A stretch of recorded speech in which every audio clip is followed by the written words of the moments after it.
Dean, should we expect any changes for the decider, or will continuity be key for you guys? We've also seen many players struggling with niggles. Is everyone fit for selection? Yeah, according to my knowledge, everyone's fit and ready to go. Yeah, so I don't think there's any hiccups with regards to fitness of players. Obviously, there's always niggles when you're playing in a series, especially Test cricket. Pushes your body to the limit, and I mean, if you're not a little bit sore and if you're not a little bit bruised, and if bowlers' feet and that's not sore, then obviously they're not working hard enough. But yeah, we all good, and yeah, just a little bit of wear and tear going around at the moment, which is perfectly fine. With regards to the team, with everyone fit and conditions wise, I don't see us making too many household changes. I think competing in a big test series and trying to be as stable as possible with regards to our playing 11, we need to obviously try and implement a fair selection towards our environment if we want to be consistent with regards to results. Did you?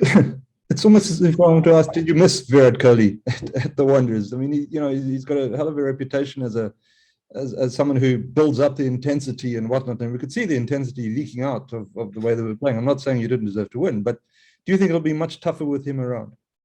Yeah, Virat brings a different dynamic to the game. I don't think I missed him, but I think potentially his team missed him, no doubt, just from a captaincy point of view, maybe a strategy point of view.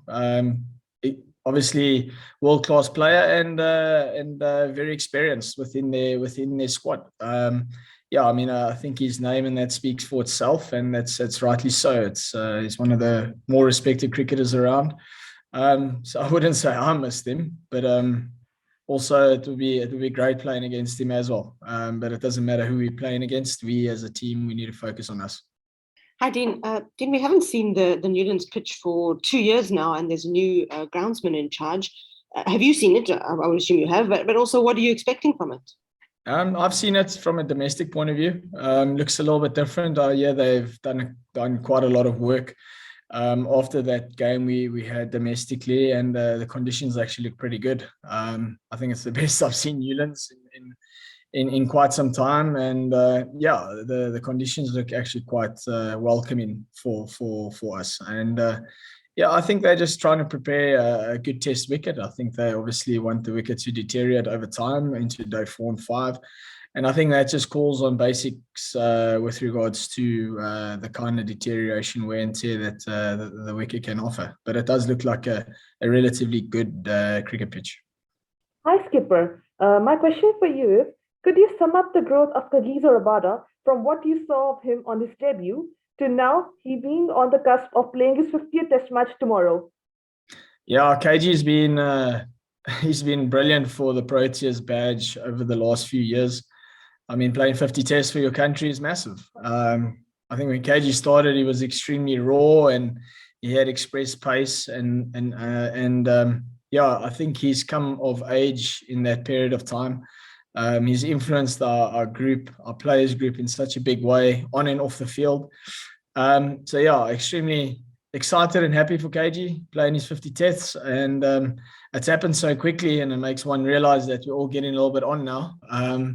But yeah, it's still such a early test career, in my opinion. KG's only 26, I think, at the moment now, and he's played 50 tests.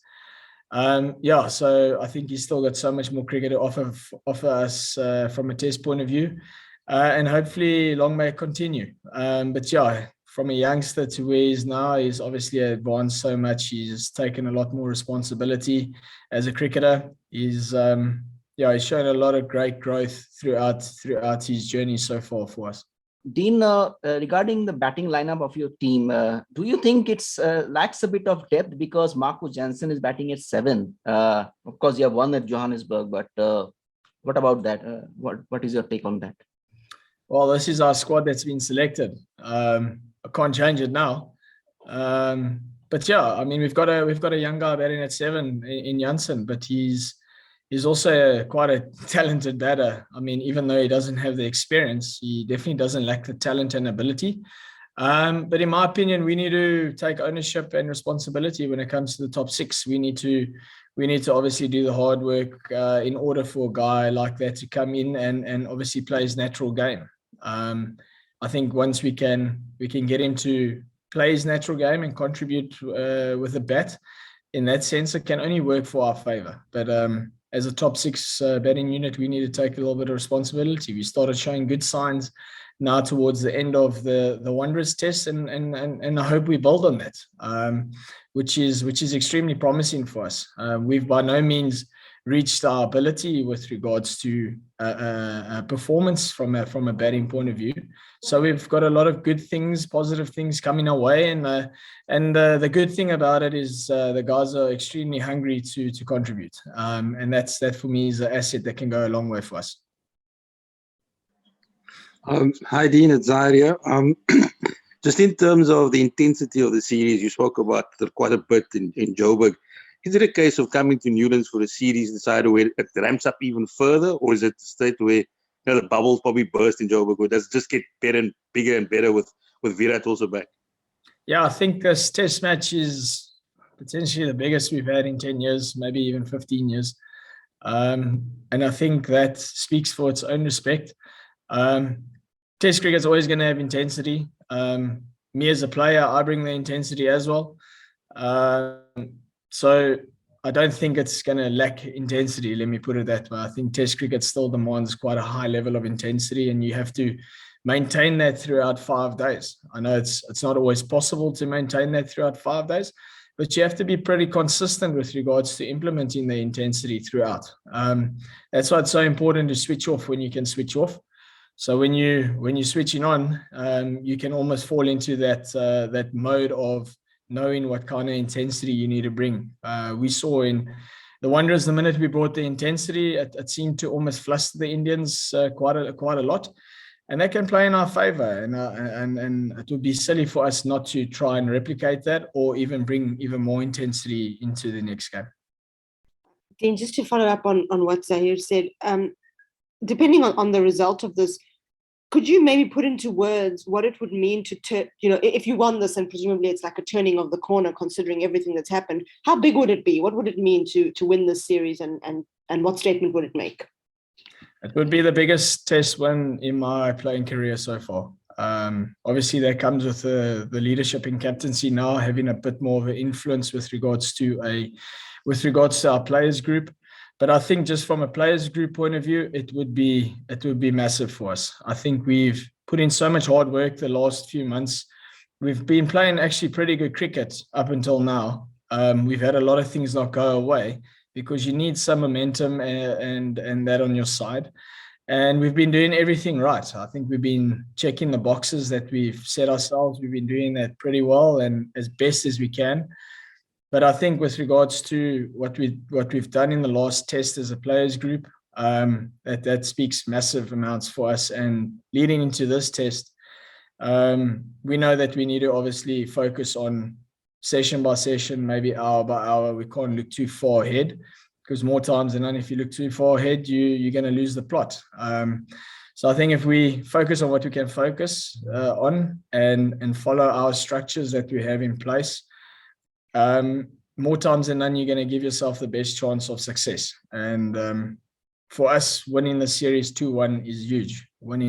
Beating world number 1, even though it's in your back garden, it's still going to speak massive amounts for our players group going forward and the Proteas badge. Dean, you mentioned hoping that it's a good pitch at Newlands.